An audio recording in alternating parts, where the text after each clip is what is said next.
Hey guys, welcome back to Thread and Glue Designs. We are going to continue our 9-week study on women from the books of the Bible, prominent women. And this week is week 6. We're going to be discussing Zipporah. I don't know about you guys, but I have never really been taught much of anything about Zipporah. So it took a lot of research for me, but I found out and I learned a lot. So I'm hoping that will come through to you and you will learn alongside with me. So the name Zipporah means bird or little one. And she was a Cushite woman, an Ethiopian. She had dark complexion. She was the daughter of a Midianite. And her father was Jethro. Moses' sister Miriam actually made fun of the fact that he had taken a Ethiopian to be his wife, and she was punished for that. That's not what we're about. I just wanted to give a little insight on that. The key scriptures for today are Exodus 4, verse 24 through 26, and that reads, "On the way to Egypt, at a place where Moses and his family had stopped for the night, the Lord confronted him and was about to kill him. But Moses' wife, Zipporah, took a flint knife and circumcised her son. She touched his feet with the foreskin and said, 'Now you are a bridegroom of blood to me.' When she said a bridegroom of blood, she was referring to the circumcision. After that, the Lord left him alone." Now, I thought that was very interesting because we don't really hear a whole lot about circumcision much anymore, but it was actually a blood covenant, is what the intention was for it. And let's see, Zipporah was Moses' first wife, and she first met him at the well in Midian, as she and her sisters were trying to draw from the well. Moses was there because he was fleeing from Egypt, from Pharaoh, because he'd killed an Egyptian. So they met there, and several of the shepherds had come, and local shepherds were driving them off because they were female, they were women. And so Moses took up for them, defended them, and he watered their father's flocks. That's how they met. And they went home and told their father, Jethro, all about this man, this Egyptian man. And he said to go and get him and bring him back there. And after that, that's when Moses married Zipporah. Zipporah only appears 3 times in the Bible. The first time is at the well where she met Moses. The second time was on the journey to Egypt, where they're going back to Egypt. The third time is in the wilderness when Moses met Jethro, her father. She only speaks 1 time in all of that. Let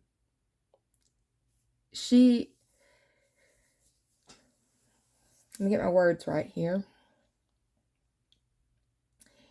It was in Exodus 4 where God's hand of death came against Moses. And Zipporah had to think and act quickly, or he was going to be dead and gone.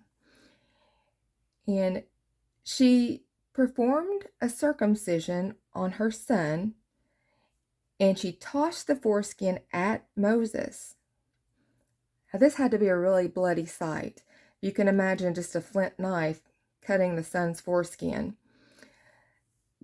But Moses was circumcised unlike the Egyptians that raised him. And this act reminded him that circumcision was a sign of a covenant with God. Although a bloody mess,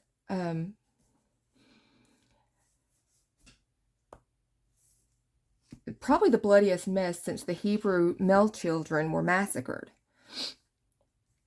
She told him, "You are a bridegroom of blood. Remember who you are." Moses was from the bloodline of Abraham.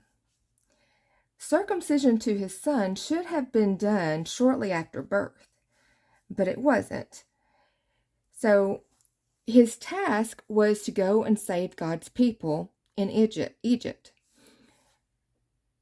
But the Egyptian in him had to die to complete his assignment, because he was identifying as an Egyptian, which he was not. He was raised in Pharaoh's palace, but he was not an Egyptian. Zipporah had to evoke the covenant to remind him of the covenant that was taken with him when he was circumcised. So Moses would remember his roots and who he was. He was not an Egyptian. Just like Moses, we have a blood covenant with God through Jesus. Jesus was sacrificed on the cross for us. His blood was shed, which I know that sounds really easy to think of and hear, but if you've ever been to a hospital where they have actually operated or cut people open, it's a mess. It's not anything really easy. Zipporah saved Moses' life, so Jesus saved ours. We belong in heaven, and our identity is in Jesus. So I wonder, what have we attached to our identity? What do we need to remove from our identity in order for our true blood covenant to be our identity? Just remember who you are in Christ. So that is what I learned this week about Zipporah. I found it really interesting because, one, I'd never really heard much of anything about a woman named Zipporah. Much less to know that this woman was, it's interesting because in the beginning of the story, she was a helpless damsel needing to be saved by Moses. But really, she saved his life, because he would have surely died had she have not reminded him of the covenant that he had, that he was no longer an Egyptian.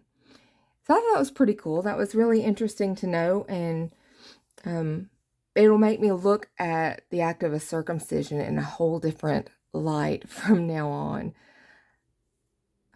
I knew that it was a covenant with God, but I'd never really understood or read the reasoning behind all of that. So yeah, so I hope this week has given you some insight as well and given you something to think about. And I will look forward to talking to you all again next week as we go into week 7. And let me look back here and see what week 7 is. Week 7 is going to be on Deborah. So we're getting close. We're down to 3 weeks left of this study, but not over yet. So stay tuned for more about Deborah next week. You guys have a great week, and I'll see you in the next one.